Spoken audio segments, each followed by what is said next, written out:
এই ঘটনার পর কি বলবেন এই ঘটনাকে? দেখুন, এই ঘটনা কলকাতার মান সম্মান সমস্ত কিছু নষ্ট করে ফেললো। ইতিহাসে আজকে কলঙ্কময়, মানে ফুটবল, বাংলার ফুটবল ইতিহাসে কলঙ্কময় দিন হচ্ছে আজকের দিন, এবং সেটা হয়েছে তৃণমূল কংগ্রেসের জন্য, মমতা বন্দ্যোপাধ্যায়ের জন্য। লোকে দেখতে এসেছিল পয়সা খরচ করে এবং ব্ল্যাকে টিকিট কেটে। টিকিটে প্রথমে টিকিট ব্ল্যাক মার্কেটিং হয়েছে, অর্থাৎ এক্ষেত্রে দেখা গেল যে তৃণমূল কংগ্রেস শুধু কয়লা বালি এসব চুরি করে শান্ত নয়, যে টিকিটেও ব্ল্যাক মার্কেটিং করতে হবে। তারপরে মেসি চুরি হয়ে গেল। মেসিকে দেখতে এসে লোক সুজিত বসুকে দেখলেন, অরূপ বিশ্বাসকে দেখলেন, আর শুভশ্রীকে দেখলেন 12,000 টাকার টিকিট কেটে। তো আজকে জনগণ ঢিল মারছিল, বোতল মারছিল মাঠের মধ্যে। আমার মনে হচ্ছিল এই বোতলগুলো ওই সুজিত বসুর বাড়িতে মারা উচিত, ওই বোতলগুলো ছুঁড়ে অরূপ বিশ্বাসের বাড়িতে মারা উচিত। এবং তৃণমূলের যে সমস্ত এমএলএরা ঘিরে ছিল মেসিকে, যাদের জন্য জনগণ টাকা খরচ করে, গ্যাটের টাকা খরচ করে ব্ল্যাক মার্কেটে বেশি পয়সা দিয়ে টিকিট কেন, যারা মেসিকে দেখতে পেলেন না, তাদের দিকে ওই বোতলটা ছোড়া উচিত। কি হবে, ও তো ছোট একটা বোরে। শতদ্রু তো অন্য জায়গাতেও প্রোগ্রাম করেছে এবং করার কথা আগামী দিনে, সেখানে তো মারামারি হয়নি। তো এখানে শতদ্রুর সাথে কারা আছে, শতদ্রুকে কারা খেলাচ্ছে পেছন থেকে? অরূপ বিশ্বাস বিনা পয়সায় মেসিকে জড়িয়ে ধরছে। আর যারা টাকা দিয়ে টিকিট কাটছে তারা মেসিকে দেখতে পর্যন্ত পেলেন না। তো অ্যারেস্ট যদি করতে হয়, সুজিত বসুকে গ্রেপ্তার করা উচিত, অরূপ বিশ্বাসকে সবার আগে গ্রেপ্তার করা উচিত। এটা বাংলাদেশের কতটা লজ্জার, মাথা হেড হয়ে গেল। তার কি, মারাদোনা এসেছিলেন এর আগে, এরকম বিশৃঙ্খলা হয়নি। উনি মহারাষ্ট্রে গেছিলেন মেসি, সেখানেও কোনো বিশৃঙ্খলা আমরা দেখতে পাইনি, খবরও পাইনি এই ধরনের কিছু হয়েছে। ওখানকে তো মারাদোনার সাথে, এই মেসির সাথে মুখ্যমন্ত্রীর ছবি দেখলাম, আমি মহারাষ্ট্রের মুখ্যমন্ত্রীর ছবি দেখলাম। কিন্তু আজকে বাংলায় যে ঘটনা ঘটলো, টোটাল মিসম্যানেজমেন্ট, অপদার্থ গর্ধবদেরকে দায়িত্ব দিলে যা হয় সেটাই হয়েছে, এবং বাংলার মান সম্মান সব শেষ করে দিলেন মুখ্যমন্ত্রী। না, অবসরপ্রাপ্ত বিচারপতিকে দিয়েছেন, ভালো কথা, সেটা আমরা খারাপ বলছি না, কিন্তু তার সাথে আপনি চিফ সেক্রেটারিকে জুড়ে দিয়েছেন। তো চিফ সেক্রেটারির আন্ডারে যে অ্যাডমিনিস্ট্রেশন, সেই অ্যাডমিনিস্ট্রেশনই তো এটার অর্গানাইজারদের সাথে কোলাবোরেশন বা কোঅর্ডিনেশনে কাজ করার কথা ছিল। তাহলে স্বীকার করুন যে হয় কোঅর্ডিনেশন বা কোলাবোরেশন ছিল না, আর যদি থাকে তাহলে তিনিই আবার তদন্ত করবেন, তার মানেটা কি? তাহলে উনি দোষী ধরবেন কোথা থেকে? উনি কি নিজের অফিসারদের ঘাড়ে দোষ দিতে পারবেন, নাকি বলবেন না অফিসারদের কোনো দোষ নেই, সবের হচ্ছে শতদ্রু ঘোষ, তাই তো? শতদ্রু দত্ত, অন্য কারো কিছু নেই। নন্দ ঘোষ যেমন সব দোষ বলি, সেরকম শতদ্রু দত্ত হচ্ছে সব দোষ। একটা অংশ এমন প্রচার করছে বা ভিডিও দেখাচ্ছে যে গ্যালারিতে প্রচুর গেরুয়া পতাকা ছিল, বজরং দলের পতাকা ছিল, পূর্ব পরিকল্পিত বলা হয়। আজকে তৃণমূল মুখপাত্ররা বলেছে বিজেপি যে কোনো ভাবে বাংলাকে অপদস্থ করার জন্য এই ধরনের কাজ করতে পারে। দেখুন, প্রথম কথা হচ্ছে তৃণমূল এরকম ভিডিও ছেড়েছিল গলায় গেরুয়া ফেটি দিয়ে সুকান্ত মজুমদার গো ব্যাক বলা, আমরা দেখিয়ে দিয়েছি তৃণমূলের লোক ছিল। এটা পুরো ফাঁস হয়ে যাওয়া স্ট্র্যাটেজি। এই স্ট্র্যাটেজি নিয়ে লাভ কি? সবাই জেনে গেছে। তো এখন যেখানে যা হবে, একটা গলায় গেরুয়া পতাকা নিয়ে, গেরুয়া উত্তরীয় নিয়ে নেবে, একটা গেরুয়া পতাকা নিয়ে জয় শ্রীরাম বলে চেঁচাবে। জয় শ্রীরাম কি বিজেপি লোক ছাড়া কি অন্যরা কি জয় শ্রীরাম বলে না? তাই এরা বলতে চাইছে কি মমতা বন্দ্যোপাধ্যায় আর তৃণমূলের লোকেরা, যে শুধুমাত্র বিজেপির লোকেরাই জয় শ্রীরামের বলে আর তৃণমূলের সব লোক আল্লাহু আকবর বলে? তার মানে যখন এই ঘটনা ঘটে গেল, তারপরে তৃণমূলের তরফ থেকেই করা হয়েছে এই যে মাঠে জয় শ্রীরাম ধ্বনি বা গেরুয়া পতাকা তৃণমূলই করেছে, পুরো প্ল্যান করে, যেরকম ডায়মন্ড হারবারে করেছে। আমরা তো প্রমাণ করে দিয়েছি। যদি জয় শ্রীরাম স্লোগানই দেওয়ার ছিল, তাতে ঘটনা ঘটার পর কেন জয় শ্রীরাম স্লোগান দিচ্ছে? পুরোটাই প্ল্যান করে করা।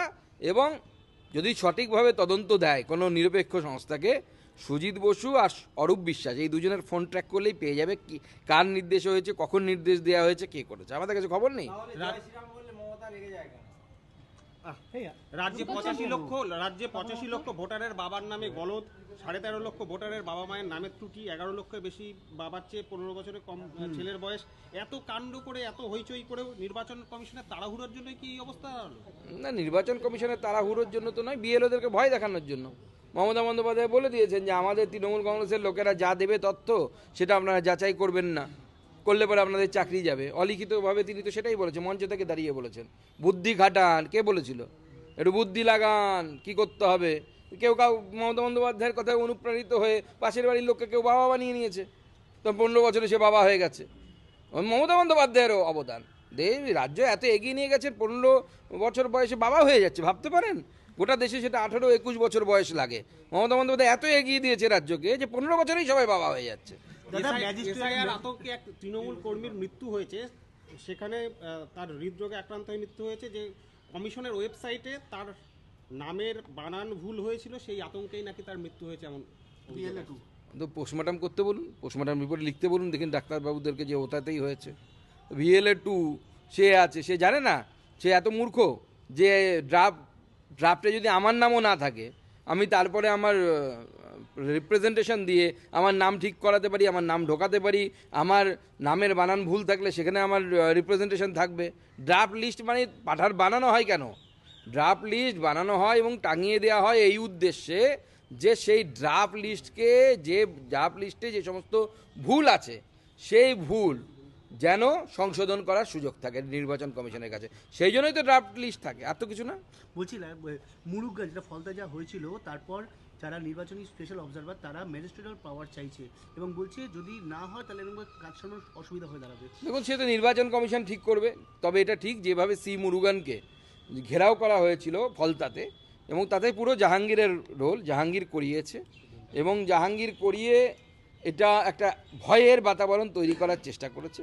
তবে উনিও সিজনড অফিসার, আমি যতদূর জানি অনেক দিন থেকে উনি এই রাজ্যে IAS অফিসার হিসেবে আছেন, এবং ওনাকে এর আগেও এরকম CPM আমলেও কিছু লোক ভয় দেখানোর চেষ্টা করেছিল, তৃণমূল আমলেও ভয় দেখানোর চেষ্টা করা হয়েছে।